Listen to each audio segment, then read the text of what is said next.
Assalamualaikum warahmatullahi wabarakatuh. Di sini saya Genswade Indira NIM C24170035 akan mempresentasikan hasil laporan field trip yang berjudul Analisis Logam Berat Timbal PB dan Tembaga CU pada Kijing Taiwan, Anadonta Wudiana. Adapun yang melatar belakangi penelitian ini dikarenakan semakin berkembangnya zaman teknologi yang begitu cepat diikuti dengan peningkatan aktivitas manusia semakin kompleks yang dapat menyebabkan semakin meningkatnya konsentrasi pencemar dalam air. Pencemar tersebut berasal dari limbah rumah tangga dan bahan kimia dari beberapa industri yang dapat menimbulkan efek negatif pada komponen biotik pada suatu perairan. Salah satu jenis beracun yang telah mencemari perairan akibat aktivitas manusia adalah logam berat. Logam berat yang ada di perairan umumnya didominasi oleh PB dan CU. Logam timbal biasanya digunakan dalam industri aki, industri kabel, dan lainnya, sedangkan logam tembaga biasanya digunakan pada pabrik-pabrik yang memproduksi alat-alat listrik. Logam berat PB dan CU pada perairan akan mengendap di dasar perairan yang akan membentuk sedimen, menurut Wicaksona et al. 2016. Salah satu biota yang sangat mungkin terkontaminasi logam berat adalah kijing yang umumnya mencari makanan di dasar perairan, menurut Aprianti 2018. Kijing memiliki potensi ekonomis tinggi sebagai sumber pangan dan pakan. Salah satu jenis kijing air tawar adalah kijing Taiwan. Kijing Taiwan merupakan jenis kera yang dapat menghasilkan mutiara yang memiliki bentuk tubuh pipi secara lateral. Kijing Taiwan dapat mengakumulasi logam lebih besar daripada biota air lainnya karena bersifat menetap dan menyaring makanan serta lambat dalam pergerakan, menurut Hokyu et al. 2014. Adapun tujuan dari praktikum ini ialah menganalisis kandungan logam berat CU dan PB yang terkandung pada kijing Taiwan atau Anadonta Wudiana. Metodologi, waktu dan tempat. Praktikum dilaksanakan pada hari Rabu 29 April 2020 pukul 13.00 hingga 16.00 WIB di Laboratorium Biologi Mikro 1, Departemen Manajemen Sumber Daya Perairan, Fakultas Perikanan dan Ilmu Kelautan, Institut Pertanian Bogor. Adapun alat yang digunakan pada praktikum ini diantaranya trash bag, ember, kamera, alat bedah, spidol permanen, label, papan jalan, alat tulis, penggaris, sarung tangan, Ekman graph, jala, termometer, pH meter, deometer, timbangan digital, styrofoam dan jarum, perahu karet, serta life jacket. Serta bahan yang digunakan ialah daging kijing Taiwan. Prosedur kerja pada praktikum ini dibagi menjadi dua, di lapangan dan di laboratorium. Prosedur kerja di lapangan dimulai dengan ditentukannya 3 titik sampling, yaitu inlet, tengah, dan outlet. Lalu sampling di titik yang sudah ditentukan, diantaranya sampel sedimen diambil menggunakan Ekman graph. Kemudian kualitas air diukur seperti suhu, pH, dan DO. Lalu sampel ikan diambil menggunakan jala. Analisis di laboratorium dilakukan analisis pada kijing dan ikan, namun di sini kita akan menggunakan kijing. Kijing dipisahkan dan kemudian dibersihkan dari sedimen, lalu dibedah dan daging kijing diambil.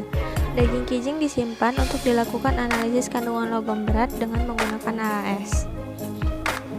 Analisis data yang digunakan pada praktikum ini diantaranya analisis kandungan logam berat PB dan CU pada kijing Taiwan, lalu analisis MY, STI, PCI, serta MWI.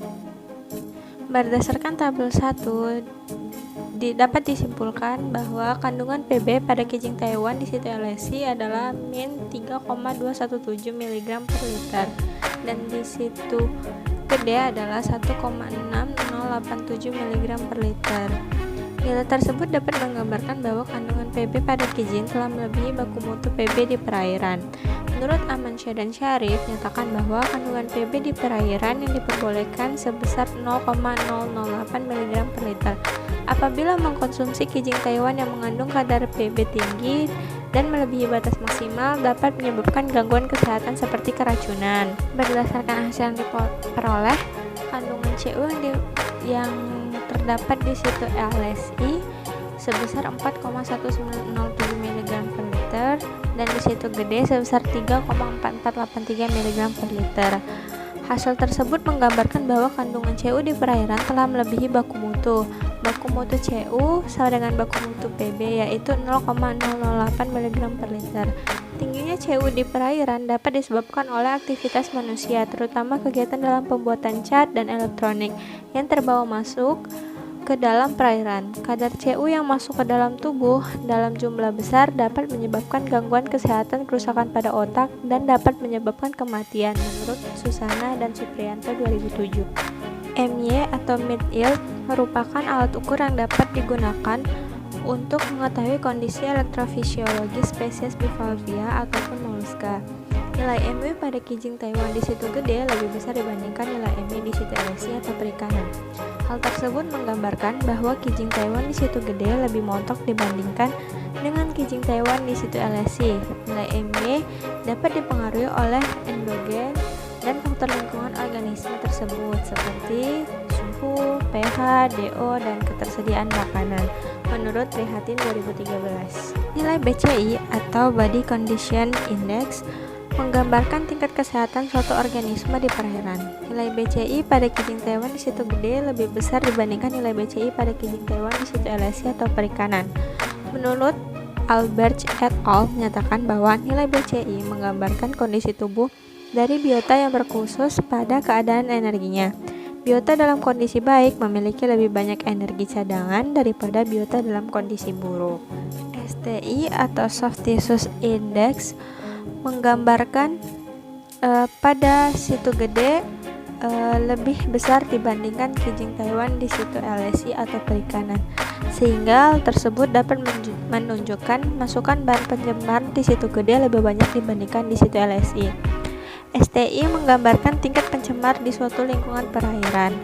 Biota yang banyak menerima bahan pencemar dapat mengakibatkan biota stres, menurut Susma et al. 2011.